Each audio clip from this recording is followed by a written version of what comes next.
So while making your websites, you want to make sure you have a standardized font and a standardized color scheme.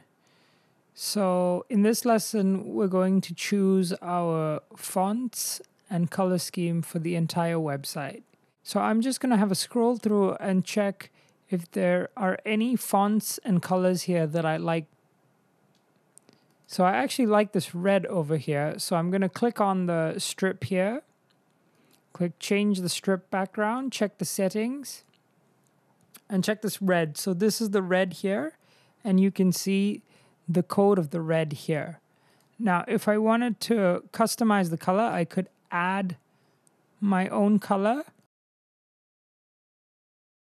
change the style of the red,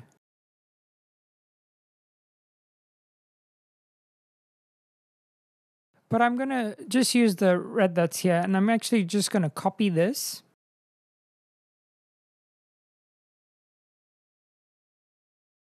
And I will paste it onto my notepad here.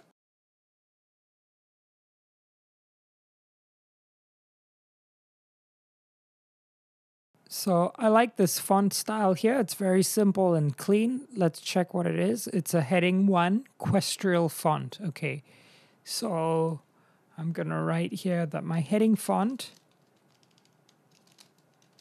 is going to be Questrial.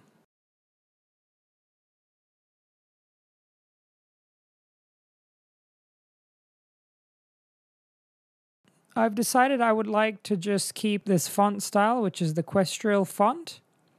And I would like to keep this red color, the black, and the white. So I will change the colors of everything else on this website and the font to match the font styles that I've chosen over here.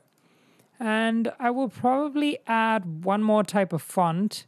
So let's have a look at the different types of fonts. I'm going to click here, and then you can click under fonts. And there's a variety of different fonts you can choose over here. I would like to use a very specific font called Avenir, and I'm going to select Avenir Light.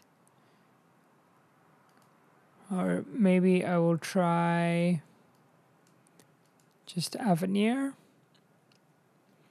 Yep. So I will stick to that, Avenir and Questrial. So I will actually use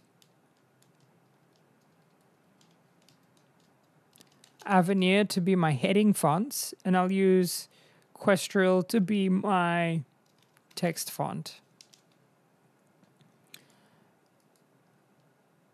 Let's have a look at this button font. What is the style that the button is in? Avenir Light. Okay, great. So my button font will be Avenir Light. So with this, I'm going to go ahead and change the web page to standardize all the fonts and the colors, and I will be back shortly.